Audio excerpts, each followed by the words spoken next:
पूर्वक surgical strike की तो तुरंत कांग्रेस वालों ने सेना से सबूत मांगे थे,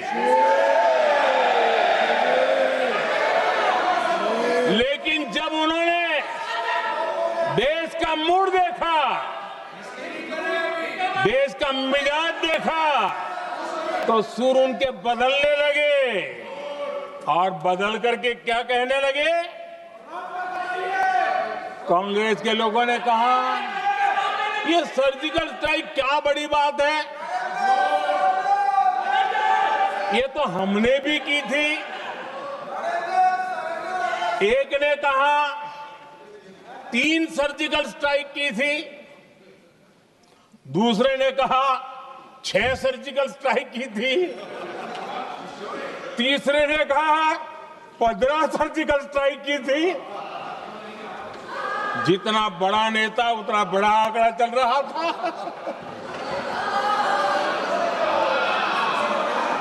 आदरणीय अध्यक्ष जी, इसके बाद बालाकोट में सेना ने एयर स्ट्राइक की। अब एयर स्ट्राइक तो ऐसी थी कि वो कुछ कह नहीं सकते थे, इसलिए ये तो नहीं कहा कि भाई हमने भी की थी। उसमें तो उन्होंने समझदारी दिखाई, लेकिन फोटो मांगने लगे। एयर स्ट्राइक हुई तो फोटो दिखाओ, क्या कहां गिरा, क्या तोड़ा, कितना तोड़ा, कितने मरे, बस यही पूछते रहे। पाकिस्तान भी यही पूछता था, ये भी यही पूछते थे। इतना ही नहीं, आदरणीय अध्यक्ष जी, जब पायलट अभिनंदन पकड़े गए तो पाकिस्तान में तो खुशी का माहौल होना स्वाभाविक था कि उनके हाथ में भारतीय सेना का एक पायलट उनके हाथ लगा था। लेकिन यहां पर भी कुछ लोग थे जो कानों कानों में कह रहे थे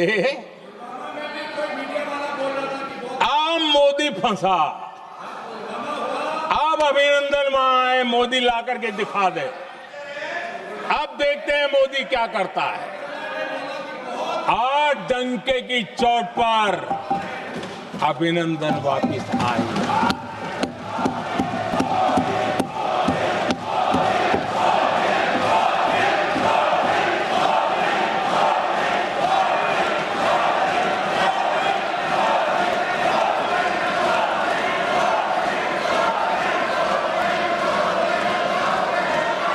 अभिनंदन को ले आए तो इनकी बोलती बंद हो गई। इनको लगा यार ये नसीब वाला आदमी है, हमारा हथियार हाथ से निकल गया। आदरणीय अध्यक्ष जी, पहलगाम हमले के बाद हमारा बीएसएफ का एक जवान पाकिस्तान के कब्जे में गया तो फिर इनको लगा वाह बड़ा मुद्दा हाथ में आ गया है, अब मोदी फंस जाएगा। अब तो मोदी की फजीयत जरूर होगी। और उनकी इकोसिस्टम ने सोशल मीडिया में बहुत सारी कथाएं वायरल की कि ये बीएसएफ के जवान का क्या होगा, उसके परिवार का क्या होगा, ये वापस आएगा, कब आएगा, कैसे आएगा, न जाने क्या क्या चला दिया। आदरणीय अध्यक्ष जी, बीएसएफ का वो जवान भी आन बान शान के साथ वापस आया।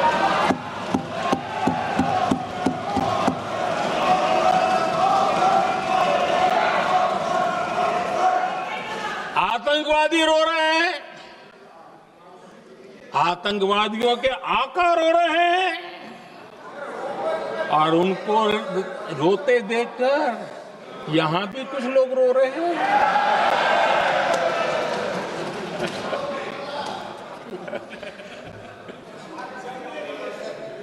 अब देखिए, सर्जिकल स्ट्राइक चल रही थी, उसके बाद उन्होंने एक खेल खेलने की कोशिश की, बात जमी नहीं। एयर स्ट्राइक हुई तो दूसरा खेल खेलने की कोशिश की, वो भी जमी नहीं। जब ये ऑपरेशन सिंदूर हुआ तो उन्होंने नया पैंतरा शुरू किया। और क्या शुरू किया? रोक क्यों दिया? पहले तो मानने को तैयार नहीं थे कि मुक्त करते, अब कहते रोक क्यों दिया। बाहरे बयान बहादुरों,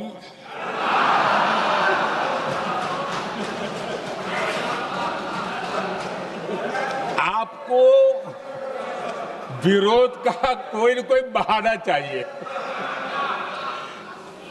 और इसलिए सिर्फ मैं नहीं, पूरा देश आप पर हंस रहा है।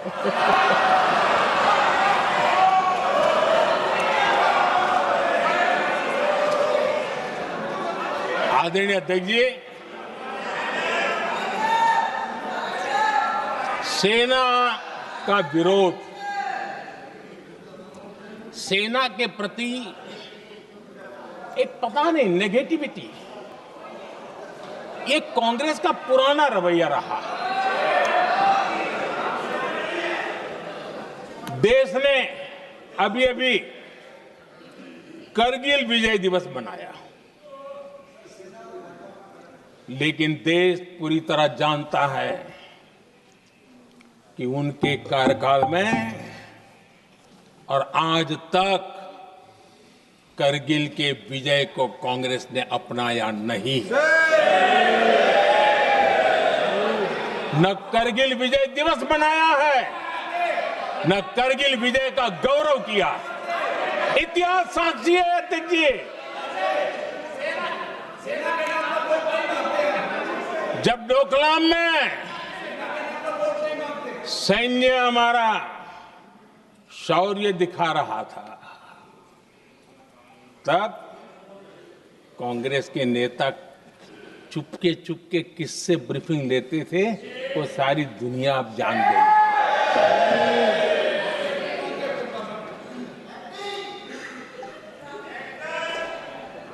आप निकाल दीजिए पाकिस्तान के सारे बयान और यहां हमारा विरोध करने वाले लोगों के बयान, फुल स्टॉप कॉमा के साथ एक है।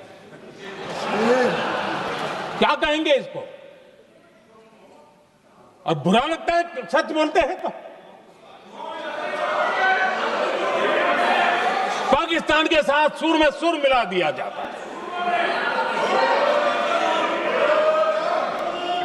आदरणीय अध्यक्ष जी,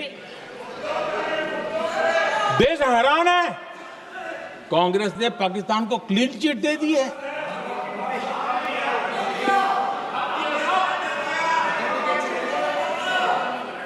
उनकी ये हिम्मत, और इनकी आदत जाती नहीं है, ये हिम्मत कि पहलगाम के आतंकी पाकिस्तानी थे, इसका सबूत दो।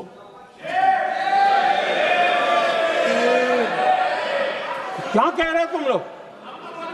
ये कौन सा तरीका है? और यही मांग पाकिस्तान कर रहा है जो कांग्रेस कर रही है। और आदरणीय अध्यक्ष जी, आज जब सबूतों की कोई कमी नहीं है, सब कुछ आंखों के सामने दिखता है, तब ये हालत है। अगर ये सबूत ना होते तो क्या करते ये लोग, आप बताइए। आदरणीय अध्यक्ष जी,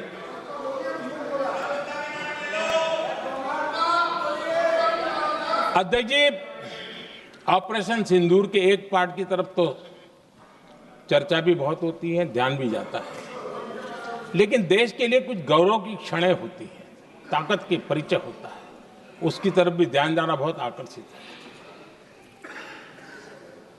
हमारे एयर डिफेंस सिस्टम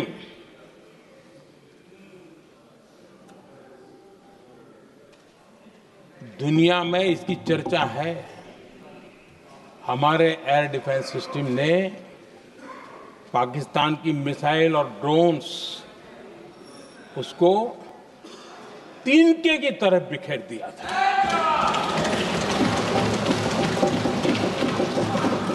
आदरणीय अध्यक्ष जी, मैं एक आंकड़ा आज बताना चाहता हूं, पूरा देश गर्व से भर जाएगा। कुछ लोगों का क्या होगा मैं नहीं जानता। पूरा देश गर्व से भर जाएगा। 9 मई को पाकिस्तान ने करीब 1000 मिसाइलों और आर्म्ड ड्रोन्स के भारत पर बहुत बड़ा हमला करने की कोशिश की। 1000 ये मिसाइलें भारत